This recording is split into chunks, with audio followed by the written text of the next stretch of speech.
Oke, baik, kembali lagi dengan saya Justino Joshua Adrias, dan kali ini kita akan membahas yaitu sedikit dari mata kuliah ekonomi teknik.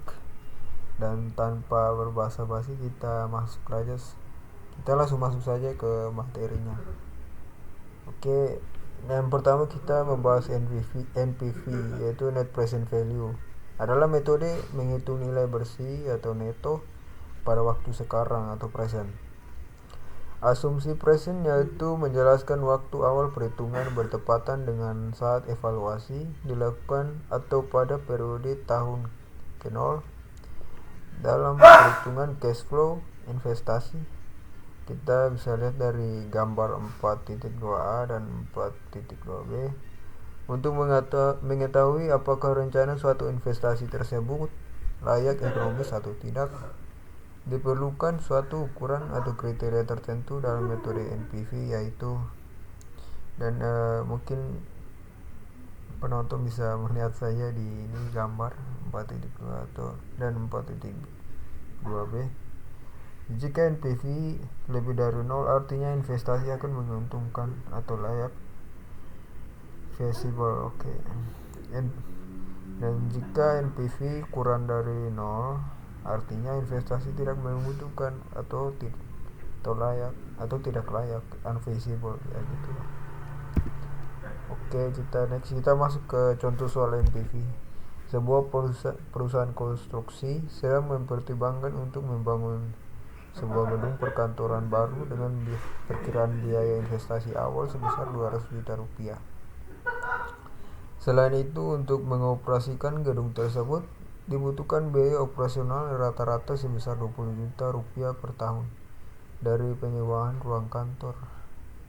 Diperkirakan akan ada pemasukan rata-rata sebesar 50 juta per tahun. Umur proyek diperkirakan 10 tahun dan pada akhir tahun ke-10 gedung tersebut dapat dijual dengan nilai sebesar 80 juta rupiah. Anjir, terlalu murah. Selain itu, pada waktu ke-6 diperlukan perawatan besar atau overhaul dengan biaya 25 juta rupiah. Anjay, itu diminta untuk mengevaluasi kelayakan ekonomi proyek tersebut jika suku bunga rata-rata selama umur investasi adalah 10% per tahun. Oke, cuma 10%. Sebanyak apa sih? Investasi yaitu 200 juta rupiah. Annual benefit kita dapat 50 juta rupiah per tahun. Annual cost 20 juta per tahun. Ini siapa coba yang ketik? Nilai sisa 80 juta. Overhaul T sama dengan 6 yaitu 25 juta. Umur investasi 10 tahun. Suku bunga yang kita dapatkan adalah 10% per tahun. Oke, kita langsung saja masuk ke NPV sama dengan minus 1 tambah AB P per A IN tambah S P per F IN dikurangi dengan AC P per A IN dikurangi OH itu overhaul ya, P per EI kalian ya sudah sih NPV dan ya mungkin dari penonton bisa lihat saja ini 200 minus 200 juta tambah 50 dan seterusnya, dan kita bisa dapatkan hasil yaitu 1,1655 juta ya. Nah, dikarenakan NPV sama dengan minus 1,655 juta artinya investasi akan menguntungkan atau layak ya, feasible lah. Oke, kita next. Metode annual equivalent ya, konsepnya merupakan kebalikan dari metode NPV. Jika metode NPV seluruh aliran cash ditarik pada posisi present, sebaliknya pada metode ini AE ini aliran cash justru didistribusikan secara merata pada waktu periode sepanjang umur investasi, baik cash in maupun cash out. Kita lihat aja dari gambar 4.5a dan 4.5b. Gambar 4.5a memperlihatkan cash flow real yang belum berbentuk anual, sedangkan gambar 4.5b merupakan cash flow yang telah dimodifikasi dalam format anual tanpa mengubah nilai cash flow tersebut secara keseluruhan melalui mekanisme ekuivalensi. Apa sih? Untuk mengetahui apakah rencana suatu investasi tersebut layak ekonomis atau tidak, diperlukan suatu ukuran atau kriteria tertentu dalam metode AE atau annual equivalent, yaitu ya mungkin lihat saja lah gambarnya ini. Jika AE kurang lebih dari 0, artinya investasi akan menguntungkan atau layak seperti biasa kayak sebelumnya sih.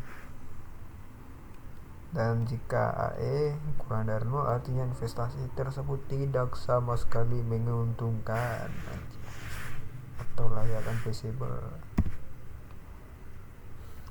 Kita masuk ke contoh soalnya. Ambatukam Company sedang mempertimbangkan untuk membangun sebuah jembatan baru guna memperlancar arus lalu lintas suatu kota. Anjay, ngarat. Estimasi biaya pembangunan awal jembatan tersebut adalah 200 juta rupiah. Untuk operasional dan pemeliharaan rutin setiap tahun dibutuhkan biaya rata-rata 18 juta rupiah per tahun. Buset, murah kali 18 juta ini bangunan atau apa sih? Dari hasil pengoperasian jembatan, misal dari restribusi atau penghematan biaya transportasi, diperkirakan akan ada pemasukan rata-rata 50 juta per tahun. Umur ekonomis jembatan diperkirakan 10 tahun. Ini jembatan atau apa sih? Dan pada akhir tahun ke-10, jembatan masih dapat dijual atau dimanfaatkan kembali dengan nilai sisa residu sebesar 60 juta 60 million. Selain itu, pada tahun ke-6 akan dilakukan perbaikan besar rehabilitasi dengan biaya 25 juta rupiah.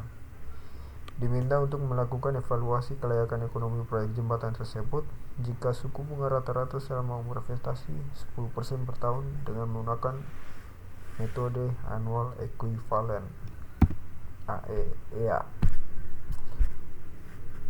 Diketahui investasi 200 juta rupiah annual benefitnya itu 50 juta per tahun, annual costnya 18 juta per tahun, nilai sisa 60 juta overhaul, T sama dengan 6, 25 juta, ya kurang lebih sama dengan soal sebelumnya sih. Kita lihat ya, bla bla bla, AE sama dengan minus I tambah A per P, IN-nya ditambah AB tambah S dikurangi AC dikurangi OH atau overhaul lah. Didapatkannya gini, kita dapatkan 0,9258 juta. Dan dimana karena annual equivalent sama dengan 0,9258, lebih dari 0, artinya investasi ini akan menguntungkan atau layak. Ya segitu sih, simple aja. Oke, next kita masuk ke metode BCR lah. BCR metode benefit cash ratio adalah salah satu metode yang sering digunakan dalam tahap evaluasi perencanaan 80 ekonomi teknik investasi atau analisis tambahan dalam rangka memvalidasi hasil evaluasi yang telah dilakukan dengan metode lainnya. Capek juga ini lidah. Di samping itu, metode ini sangat baik dilakukan dalam rangka mengevaluasi proyek-proyek pemerintah yang berdampak langsung pada masyarakat atau public government project. Jadi ini ke pemerintah kerjanya apa sih, Cok? Dampak yang dimaksud baik adalah bersifat positif maupun yang negatif. Jadi negatifnya apa? Metode besar ini memberikan penekanan terhadap nilai perbandingan antara aspek manfaat atau benefit yang akan diperoleh dengan aspek biaya dan kerugian yang akan ditanggung cost dengan adanya investasi tersebut. Adapun metode analisis benefit cost ratio atau BCR ini akan dijelaskan sebagai berikut. Kriteria keputusan untuk mengetahui apakah suatu rencana investasi layak ekonomis atau tidak setelah metode ini adalah jika BCR lebih dari 1 atau sama dengan 1, investasi tersebut bisa dikatakan layak.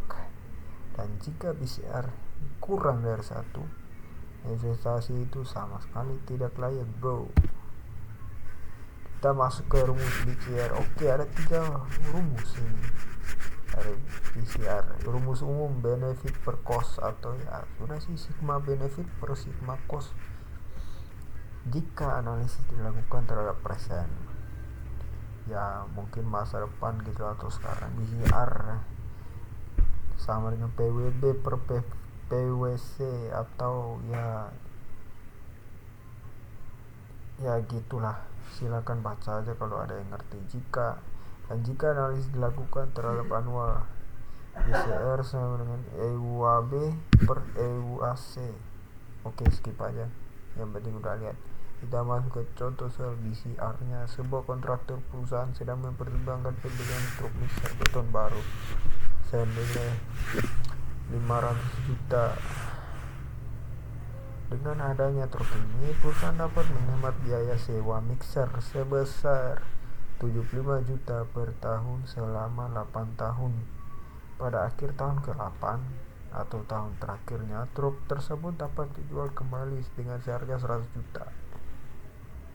Jika tingkat pengembalian minimum adalah 12% per tahun, apakah pembelian alat mixer beton akan menguntungkan bagi klinik tersebut atau tidak? Kita dapatkan jawabannya. Diketahui PWC total cost-nya adalah 500 juta, annual benefit-nya T98 ya 75 juta rupiah per tahun. Nilai sisa aset T98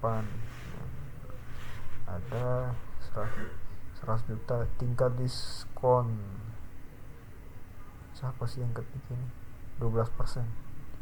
Dan kita gunakan rumus umumnya dari BCR, yaitu AB dikali dengan F dikali per PWC, ya udah sih.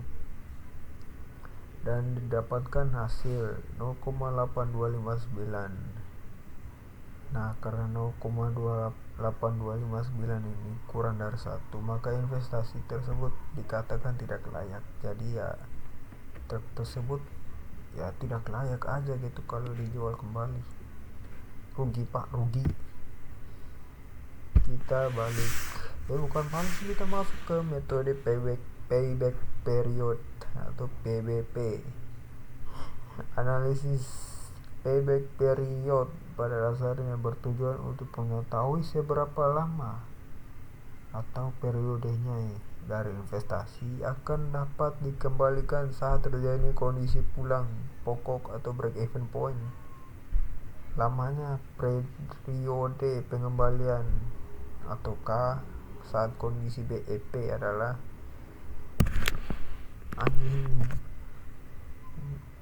udah sih kak ya, dimana kata tersebut ya periode pengembalian CFT, yaitu cash flow periode KT. Nah, jika komponen cash flow, benefit dan cost-nya bersifat anual, maka formulanya menjadi investasi per annual benefit dikali dengan periode waktu. Nah, untuk mengetahui apakah suatu rencana investasi tersebut layak ekonomis atau tidak, diperlukan suatu ukuran atau kriteria tertentu. Dalam metode payback period ini, secara investasi dikatakan layak atau feasible jika K kurang dari sama dengan N dan sebaliknya. Nah, K yaitu, kalian belum tahu nih, K ini adalah jumlah periode pengembalian. Nah, N nya itu ya umur investasi sih. Oke, kita masuk ke contoh soalnya. Suatu perusahaan konstruksi berencana melakukan investasi alat berat berupa ekskavator seharga 750 juta rupiah. Nah, pengoperasian ekskavator tersebut membutuhkan biaya operasional sebesar 60 juta. Buset, mahal kali cok, mana itu per tahun aja. Dan menghasilkan benefit sebesar 180 juta. Oke dah, 3 kali lebih besar daripada biaya operasionalnya. Nah, umur ekonomis ekskavator adalah 12 tahun sih, bukan 12 juta, sorry, maaf. Arigato gomedasai. Dan setelah itu Alat berat tersebut dapat dijual dengan nilai sisa sebesar 120 juta. Jauh kali. Hitunglah payback period investasi tersebut. Ya oke, kita masuk investasinya 750 juta. Annual benefitnya 180 juta rupiah per tahun. Operasionalnya ya overhaul sih 60 juta per tahun. Nilai sisanya 110 juta dan N-nya yaitu 12 tahun. Nah, kita gunakan rumus sebelumnya tadi sih. Rumus sebelumnya tadi ini K ini ya udah. Kelewat dong. Nah ini K ya yang tadi sih investasinya yaitu 750 juta. Annual benefitnya, nah ini yang menarik ini. Annual benefit dikali dengan N dikurangi dengan operasionalnya dikali dengan N-nya juga 12 tahun dikalinya juga dengan 12 tahun karena 12 tahunnya itu ya periode. Nah, didapatkan hasil 6,25 tahun. Nah, karena K sama dengan 6 tahun. Jadi 6 tahunnya itu kurang dari N-nya, dimana N-nya itu 12 tahun. Maka periode pengembalian memenuhi syarat atau layak deh. Jadi ekskavatornya dibelinya layak gitu dan dikembalikan juga layak. Oke, kita next aja ke metode internal rate of return atau IRR. Berbeda dengan metode sebelumnya di mana pada umumnya kita mencari nilai ekuivalensi ini cash flow dengan mempergunakan suku bunga sebagai faktor penentu utamanya. Pada metode internal rate of return atau IRR ini justru akan dicari adalah suku bunganya di saat NPV sama dengan 0. Jadi pada metode IRR ini suatu cash flow investasi dihitung nilai NPV-nya pada tingkat suku bunga berubah atau variabel. Pada umumnya akan menghasilkan nilai grafik NPV seperti gambar 4.7 di bawah ini. Ya udah sih, mungkin ya kalau bisa baca grafiknya baca aja. Nah, jika cash flow suatu investasi NPV-nya pada suku bunga I sama dengan 0%, pada umumnya akan menghasilkan nilai NPV maksimum. Nah, selanjutnya suku bunga I tersebut diperbesar, nilai NPV-nya akan cenderung menurun sampai pada I tertentu NPV akan mencapai nilai negatif. Nah, artinya pada suatu I tertentu NPV itu akan memotong sumbu 0 saat NPV sama dengan 0 tersebut I sama dengan I atau I sama dengan IRR atau internal rate of return. Anjay, pusing pala baby. Nah, kembali lagi dengan contoh soal Amba Kutungkam Company berencana berinvestasi dalam proyek pengembangan infrastruktur senilai 1.500 juta rupiah ya, kira-kira ya gitu ya, 1,5 M ya. Proyek ini diperkirakan menghasilkan pendapatan mulai tahun kedua hingga tahun ke-8 sebesar 500 juta per tahun. Setelah itu pendapatan akan menurun dengan gradien 20 juta per tahun. Biaya operasional diperkirakan sebesar 60 juta pada tahun pertama dan meningkat dengan gradien 12 juta rupiah per tahunnya setiap tahun sih. Umur investasi diproyeksikan selama 10 tahun dengan nilai sisa sebesar 600 juta rupiah. Selain itu, terdapat pendapatan tambahan atau lump sum sebesar 350 juta rupiah pada tahun ke-5 dan biaya perbaikan besar overhaulnya itu sebesar 120 juta tapi di tahun ke-6. Evaluasilah rencana investasi ini menggunakan metode IRR atau MARR yang diterapkan adalah 16% per tahun. Masuk deh ke investasinya 1.500 juta rupiah ya, 1,5 M lah kalau yang belum paham ya. 500 juta per tahun itu untuk annual benefitnya. Annual costnya itu 60 juta per tahun. Gradiennya G-1 nya itu 20 juta, gradien G2 nya ya 12 juta, pendapatan LS 350 juta, overhaulnya itu 120 juta, nilai sisa 16 juta. Nah, jika I sama dengan 18%, NPV nya ya udah, kalian bisa baca ya, baca aja rumusnya ini. Nah, seterusnya 1500 tambah. Nah, didapatkan hasil ini 72,149 juta. Ya lumayan banyak. Nah, jika I nya sama dengan 20%, didapatkan hasil minus 130,2 juta. Nah, ternyata NPV sama dengan 0 berada di antara I sama 18% dengan I 20%. Selanjutnya dengan metode interpolasi akan diperoleh IRR, yaitu IRR nya ini 18 ditambah 72 ya 149. Nah, per 72,149 ditambah dengan 130,2. Nah, dikali 20 tambah 18. Nah, didapatkan IRR nya yaitu 18,713%. Karena IRR 18,72149 atau 713 lebih dari MRR 16%, maka rencana investasi tersebut direkomendasikan layak bukan layok, apa sih ini, secara ekonomis untuk dilaksanakan. Oke, selesai. Dan kita sudah selesai. Mungkin sampai di sini saja pembelajaran atau materi, atau sedikit sih dari materi ekonomi teknik yang dapat dibagikan oleh saya selaku konten kreatornya. Dan mohon maaf jika ada salah kata atau salah perbuatan. Maklum, saya ini manusia bukan nabi, jadi ya mohon dimaklumi. Sekian, jumpa, terima kasih. Selamat malam, selamat pagi, atau selamat siang dimanapun kalian berada dan kapanpun waktunya. Terima kasih sudah menonton. Bye bye.